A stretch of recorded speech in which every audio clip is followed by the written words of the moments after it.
To the man who paid for it all, but was never my real love. The room didn't go quiet. No, it gasped, then giggled. Nervous laughter rippled through the guests like a cough in church.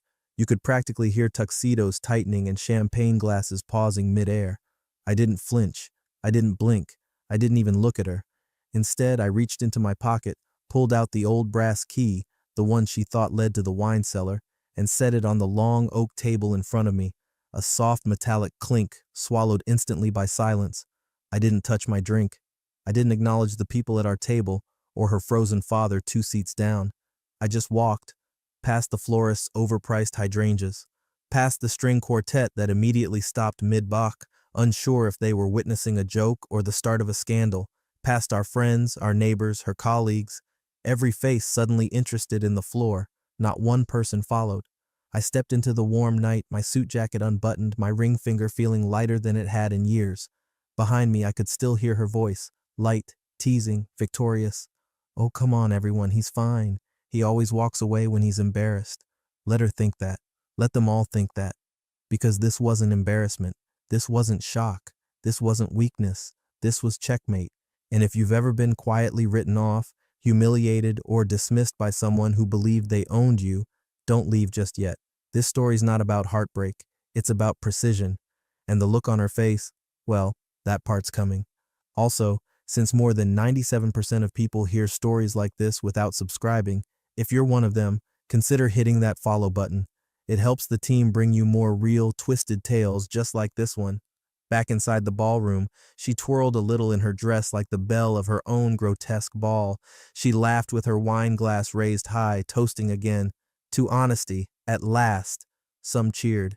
Others avoided eye contact with her completely. Her father, Henry, however, sat still, pale, staring down at a folded note I had left beside the key. His fingers trembled, but he didn't open it. Not yet. Maybe he was scared of what it said. Maybe he already knew. The staff awkwardly tried to resume dinner service. Forks clinked against fine china. Lobster tails cooled uneaten. Somewhere, someone whispered, "Did he know? He must have known."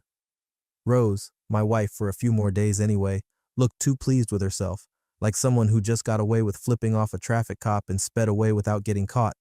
But what she didn't understand is, sometimes the ticket arrives by mail. Sometimes it's registered. Sometimes it's a subpoena. She thought that was the climax of the evening, that smug little toast.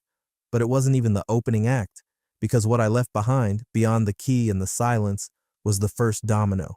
And when her father would finally unfold that note, the first real breath would be sucked out of that overpriced room.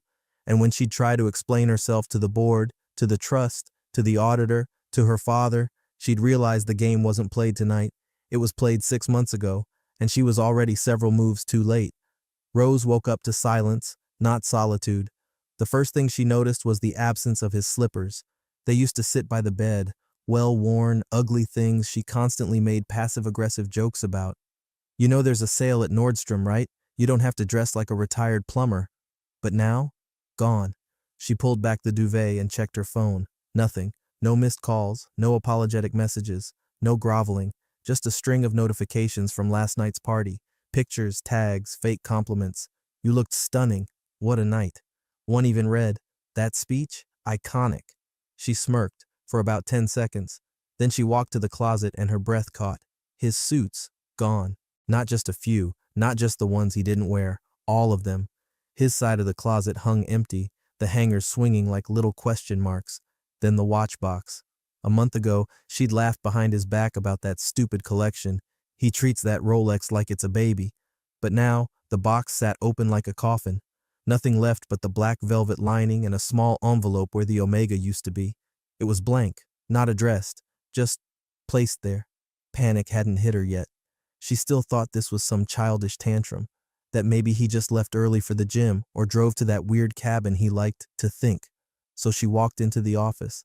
The safe was open, empty. The passport drawer, empty. That drawer with the USB drives and emergency cash, you guessed it, empty. She texted him finally, typing fast with forced confidence. "Rose, okay, seriously? I know you were embarrassed, but this is just immature. Come home." No response. The message didn't even deliver.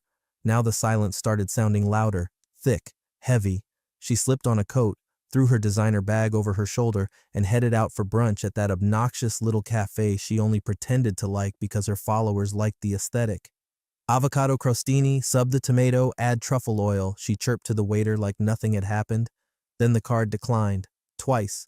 She laughed the first time, rolled her eyes the second, then pulled out a backup card. Declined again. She offered a tight-lipped smile, tossed a few crumpled bills on the table, and left before the waiter could say another word. In the car, she called the bank. "Hi, yes, there seems to be some mistake. My cards are not working, and I'm—" "Ma'am," the rep interrupted gently, "your joint account was frozen as of this morning at 7:14 a.m. "What? By who?" "Your husband. As primary account holder, I'm also a holder." "No, ma'am, you're listed as an authorized user, not an owner." She hung up before she could hear the rest. When she pulled into her father's driveway, her fallback comfort zone, he was already waiting on the porch. Dressed in an old sweater, coffee in one hand, her husband's folded note in the other, still sealed, still unread. "Has he called?" she asked, trying to sound annoyed instead of panicked. Henry didn't answer. He just stared at the envelope like it was ticking. She reached for it. He pulled it back. "I'm not reading it," he said. "Not until I know what I'll find inside."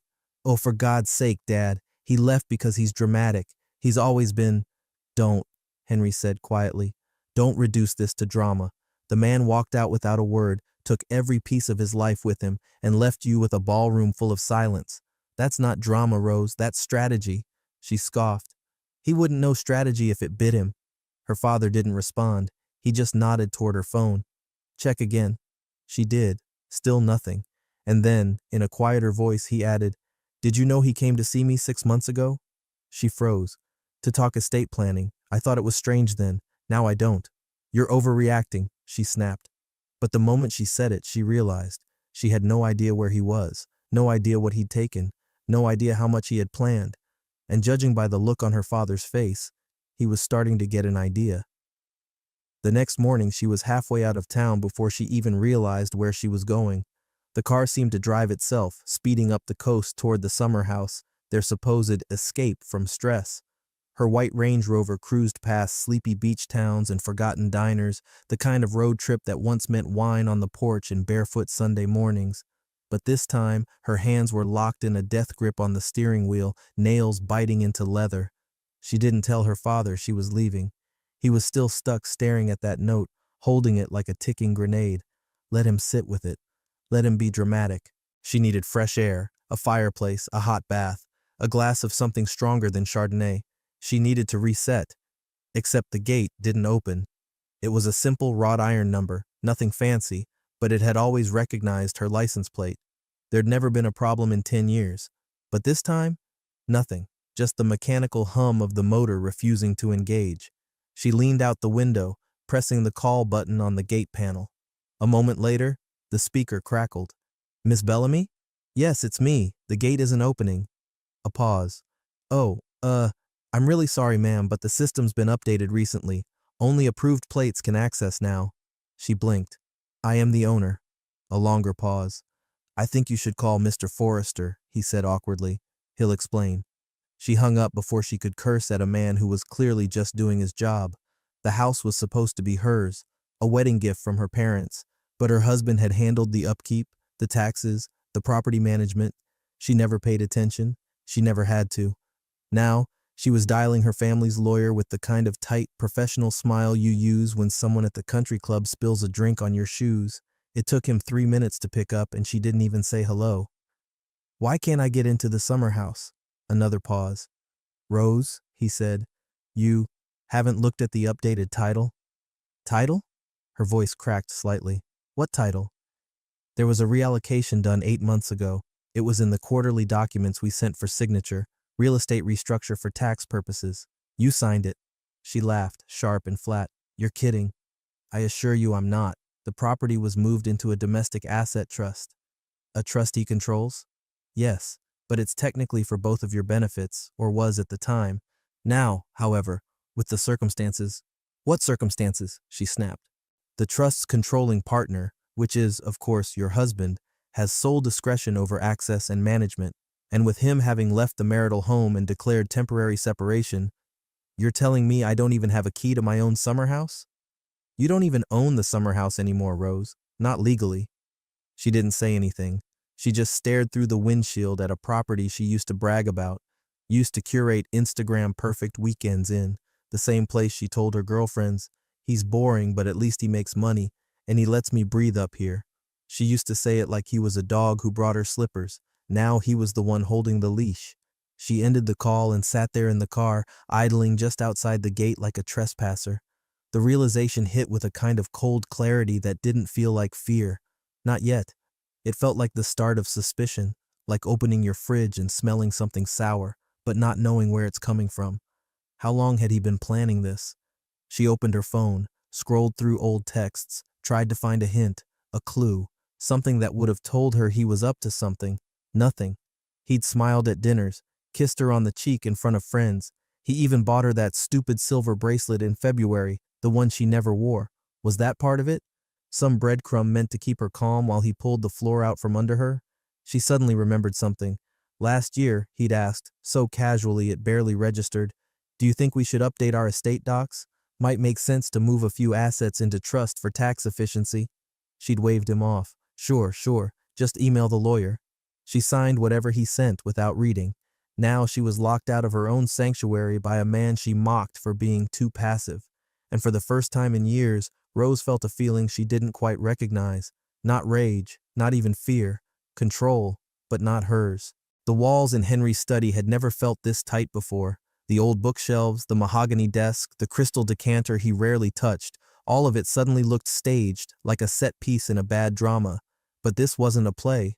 It was his life, and someone had yanked the curtain down.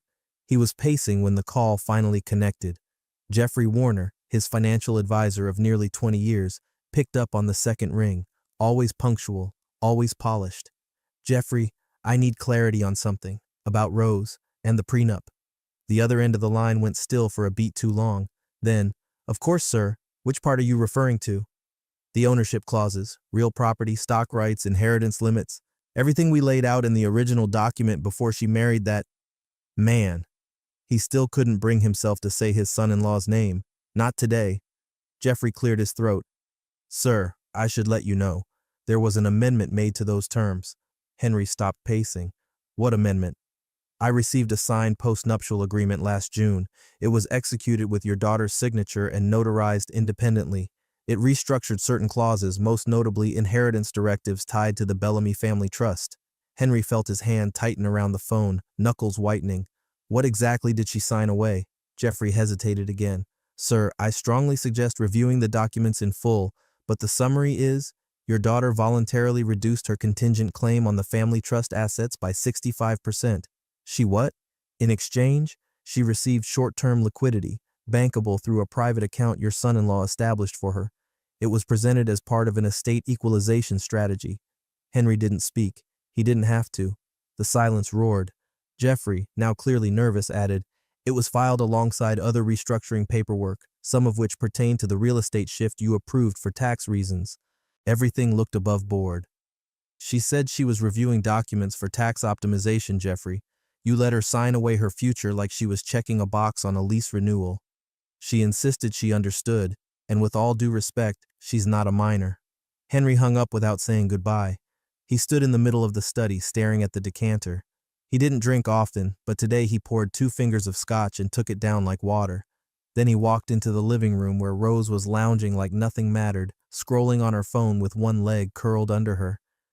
"Darling," he said too calmly, "what exactly did you sign with your husband last summer?" She didn't look up.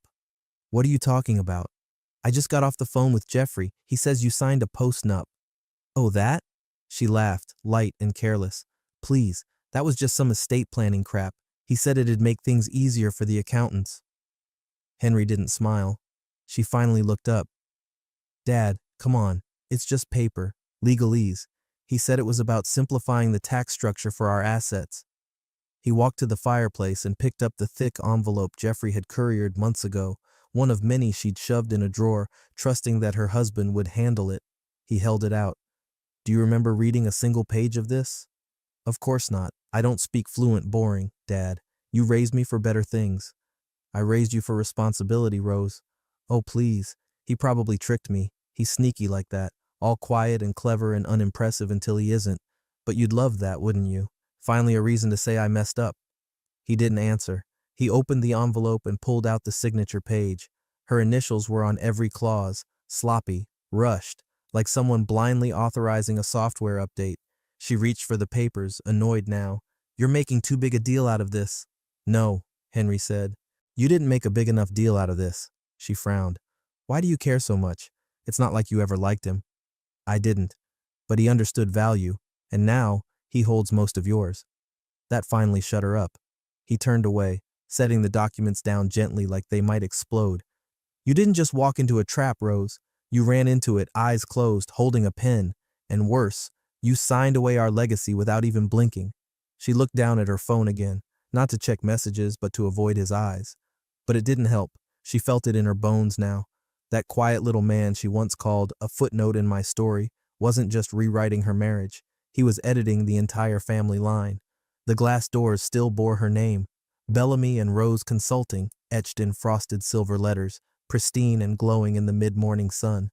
It was the kind of legacy branding she'd bragged about on panel talks and magazine interviews. Feminine but firm, she once said. The kind of place people pointed at and whispered, she built that. Rose pushed through the doors like a storm in heels. The front desk girl, new, maybe 22, smiled nervously. Good morning, ma'am. How can I help? I'm Rose Bellamy, she snapped, sweeping off her sunglasses. I need access to the executive suite. My keycard isn't working. The girl blinked. Oh, one moment. She tapped something on her screen, glanced down, froze. I'm so sorry, she said, voice suddenly tighter. The system says this location is no longer affiliated with Bellamy and Rose. It was transitioned 6 weeks ago to Faro Strategies LLC. Rose leaned in. What the hell are you talking about? I believe the acquisition closed last month. The legal transfer documents were finalized and… Who sold it? She hissed. The girl's eyes flicked around like she was hoping someone else would step in, but it was just her and Rose. It says here the transaction was initiated by Mr. David Forrester. Her husband. Her loser husband. Rose stepped back, barely processing the words. The air in the lobby felt thin, like it had been vacuum sealed. Faro Strategies. She knew that name, not from the press, not from any boardroom, from Thanksgiving. That's the company her husband's cousin ran. Quiet, well-dressed, always sitting at the edge of family gatherings, sipping tea while everyone else debated politics or real estate. The one who never looked her in the eye. Of course, of course. You'll call my CFO, Rose said. Now, tell him Rose Bellamy demands a meeting immediately. The girl tapped again. Ma'am, I don't have anyone listed under that title. The executive staff now reports to Faro Strategies. I don't think you're in the system anymore. She didn't yell. Not yet. She just turned on her heel and marched toward the elevator, daring someone to stop her. Nobody did. The executive floor smelled the same. Expensive carpet, too much cologne, artificial lemon from the cleaning crew.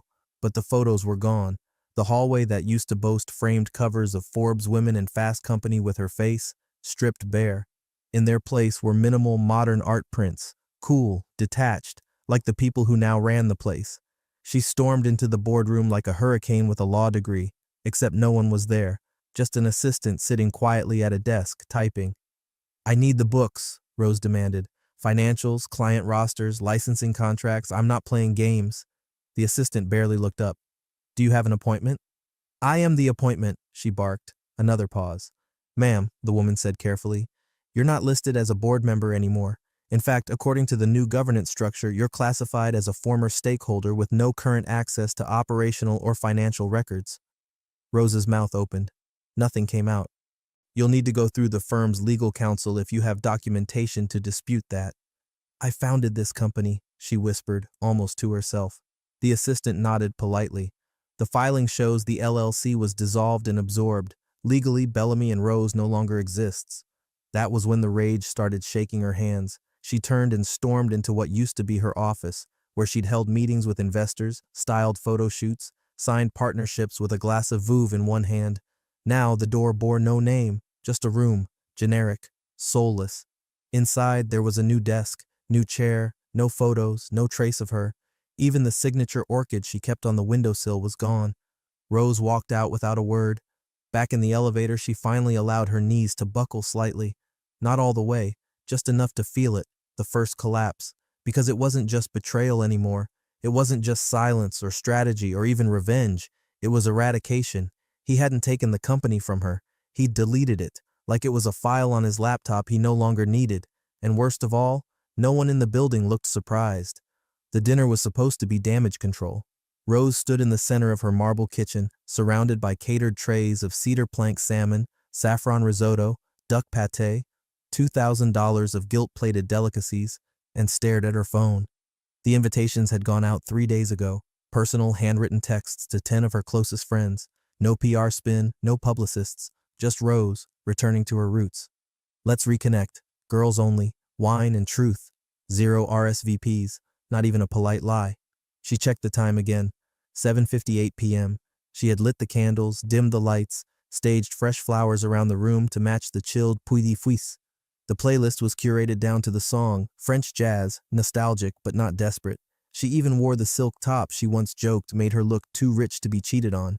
8:10, still nothing. At 8:17 she sent out a casual message. Rose, hey ladies, running late or already sipping cocktails without me? Silence. At 8:34 she sent another. Rose, everything okay? Text me if something came up.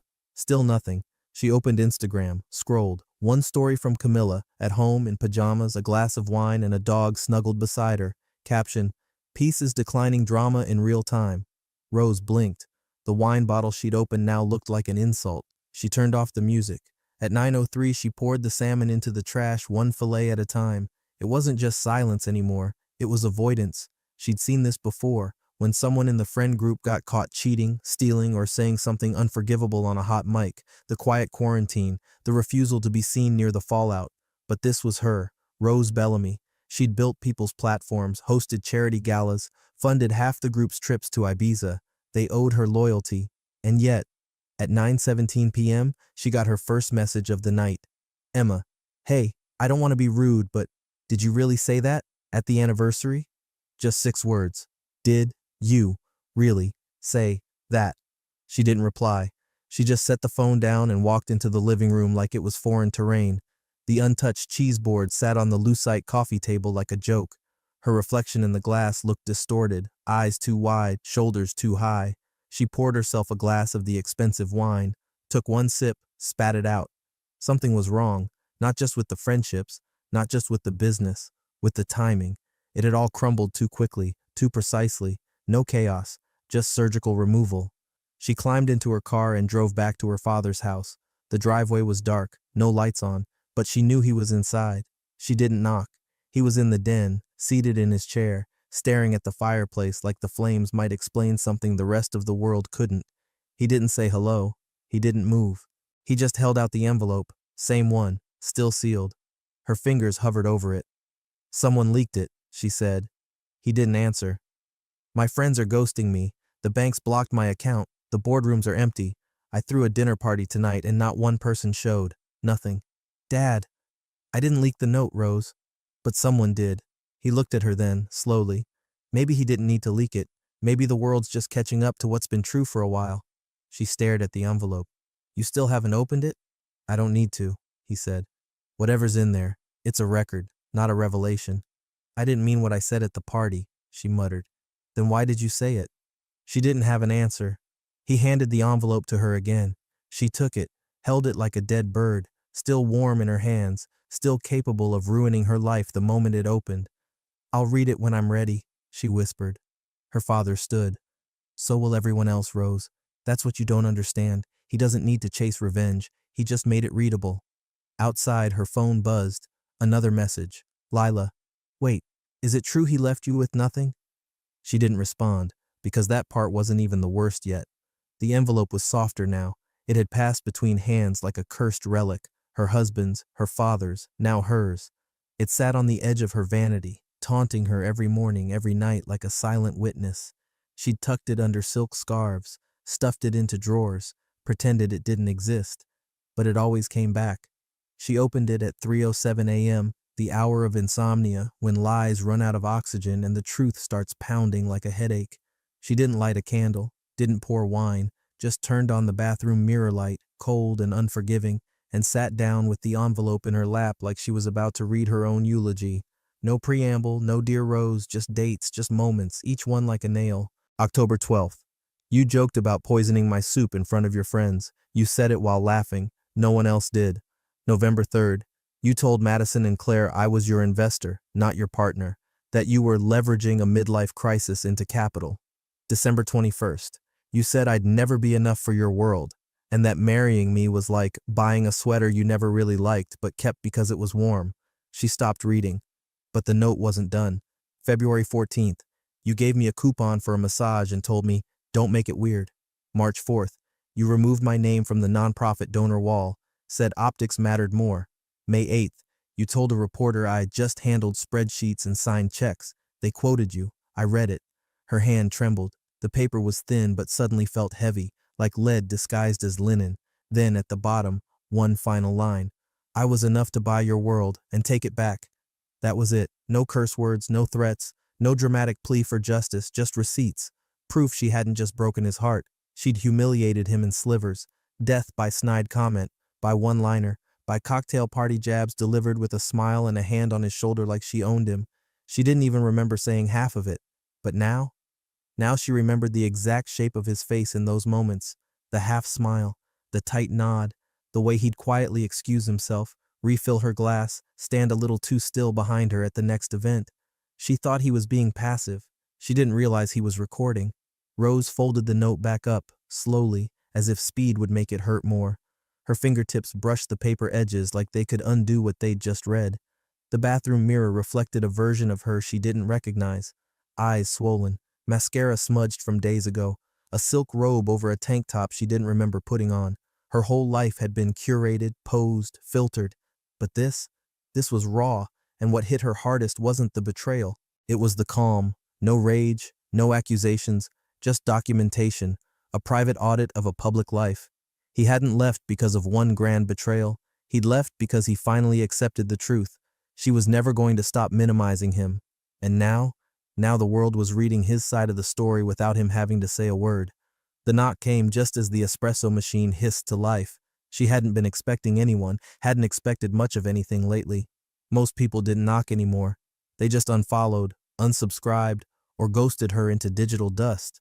But this wasn't a text. This wasn't a silence. This was deliberate. She opened the door to her father standing on the porch, a folded paper in one hand and eyes that looked like they hadn't closed in days. "Can I come in?" he asked, already walking past her. She didn't bother with pleasantries. "What's going on?" Henry didn't sit.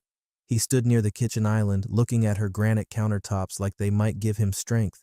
He didn't speak for a moment. Then softly, too softly, he asked, "Tell me you didn't forge my signature on the grant paperwork." Her stomach dropped like a shot bird. I don't know what you're talking about," she said too quickly. "That must have been some kind of admin error. I was just consolidating approvals." "Stop," she froze. "I've sat on enough boards in my life to know what forged authorization looks like," he said, and the Foundation's counsel confirmed it.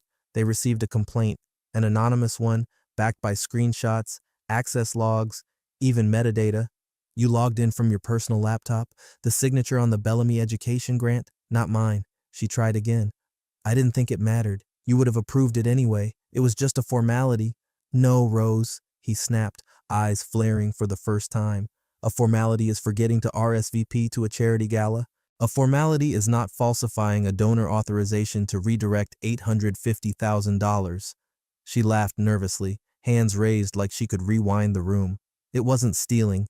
It was just moving the money to a better cause, one with more public visibility. It helped the brand, helped you," he said. She stopped mid-sentence.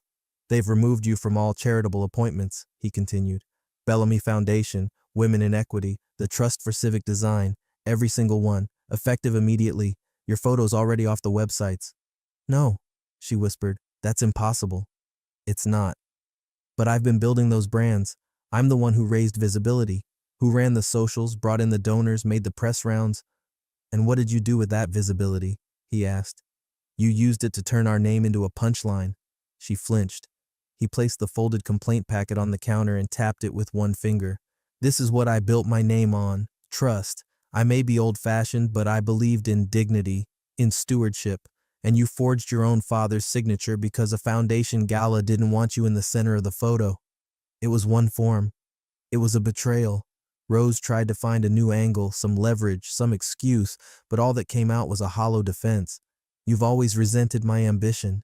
He stared at her like she'd just spoken in a language he didn't recognize. I've always feared your ambition, he corrected, because it never had brakes, only mirrors. She opened her mouth again. Nothing came. You didn't just blow up your marriage, he said, stepping back. You took down 30 years of quiet credibility and soaked it in gasoline. I didn't know it would. Of course you didn't, because you never read the fine print, not in business, not in love, not even in blood. His voice cracked at the end, just slightly, enough to land. Rose, he said, and his words felt final, like a benediction spoken backward. You've turned my name into ash. Then he walked out. No hug, no forgiveness, no offer to clean up the mess, just the sound of a father, once proud, once patient, slipping into the past tense. And Rose? She didn't follow, because for the first time she couldn't tell which door was still open. It started with the Amex, declined at the airport lounge in front of a hostess she once tipped with $100 bills, just because. Rose had chalked it up to a glitch, some internal banking hiccup. It happens. She smiled tightly, pulled out another card, declined again. The hostess blinked, unsure whether to apologize or pretend it wasn't happening. Try it again, Rose said, voice brittle. The third card failed too. By the time she made it back to the car, a black SUV she'd barely driven but posted about relentlessly, her phone buzzed with a fraud alert. Not from her bank, but from her credit monitoring app. Notice, your credit score has dropped 114 points. Review your accounts for recent changes. She sat in the driver's seat for 10 minutes without moving. The leather felt cold, foreign. She looked around, realizing for the first time that none of the paperwork for the car was in her name. It had always been his thing. He handled the leases, the insurance, the servicing. Let me worry about it, he used to say. She hated how often she let him. When she finally turned the key, nothing. The dashboard flashed red, then black, then a message she'd never seen before. Vehicle disabled, contact lesser. She blinked, tried again, same message. It was towed 2 hours later, silently, as she stood helpless in a now unfamiliar airport parking lot, watching her life pull away one wheel rotation at a time. The concierge at her building didn't make eye contact when she arrived back at the penthouse. The elevator required a new key card, one she no longer had. The front desk made a call, whispered something into the phone, then told her gently, "There's an audit pending, Miss Bellamy. We've been instructed to suspend access until it clears." She laughed, a sharp, breathless laugh. Audit? On what grounds? But the woman didn't answer, just stared at her with that don't shoot the messenger look she used to wear herself when delivering bad news to investors. Rose took the stairs, 33 flights, just to prove she could. When she got to the door, her key didn't work. She kicked it, hard. No one answered. Inside, maybe someone was packing her life into boxes. Maybe the audit wasn't about tax errors or suspicious activity. Maybe it was about ownership. And maybe, just maybe, she had nothing left to audit. She called his number, the one she'd memorized years ago. It rang once, then a voice. "This number is no longer in service." She tried another. His old assistant, no answer. Another. His cousin's firm, voicemail. Every bridge, every contact, every thread back to him. Cut. At first, she panicked, opened her laptop, tried to log into her personal accounts. Miles programs, fashion memberships, lounge subscriptions, access denied, account suspended, no record found. Even her email had a warning banner now. "Your subscription has lapsed. Please renew your identity verification." She stared at the screen, watched her own digital existence unravel like a sweater pulled from the wrong end. Then the letters came, registered mail, stacked at the front desk.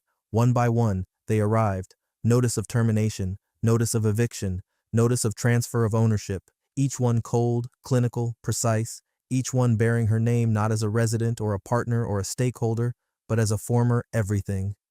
Rose laid them out across the marble kitchen counter of her father's guest house like cards from a rigged deck. No one had to scream, no one had to drag her to court or humiliate her on television. She wasn't being punished. She was being removed, erased from systems, from signatures, from access lists, from memory, quietly, elegantly, completely. The way he used to erase typos in their business drafts, without red ink, without fanfare, just gone. And as she stood there, surrounded by silence and letters and denial slips, it hit her. He hadn't left her with nothing. He'd just taken back what was his. And what terrified her wasn't how much she'd lost. It was how little had ever been hers to begin with. The room was smaller than expected, no chandeliers, no velvet chairs, just a long mahogany table surrounded by silence, the kind of silence that feels like it's waiting to pronounce a sentence. Rose sat at one end, hands folded in her lap like a child who knew she was already too late.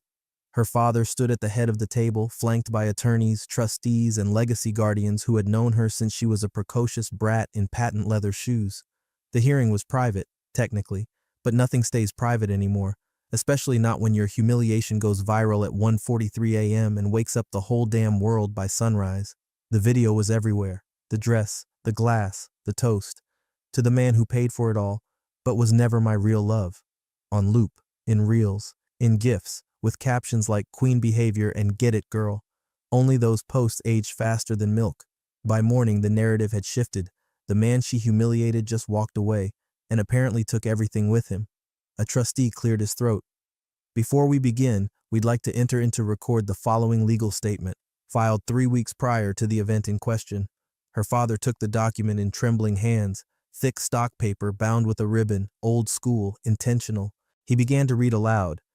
In accordance with Section 14C of the Bellamy-Forrester Prenuptial Agreement, any event of public defamation or reputational harm, including but not limited to slander, recorded humiliation, or character disparagement in a public or semi-public forum, shall trigger immediate dissolution of joint holdings and forfeiture of contingent claims by the offending party. He paused. Due to the events of redacted, hereafter referred to as the toast, the triggering clause has been activated. The resulting action renders Miss Rose Bellamy's entitlement to all marital and family-linked assets null and void.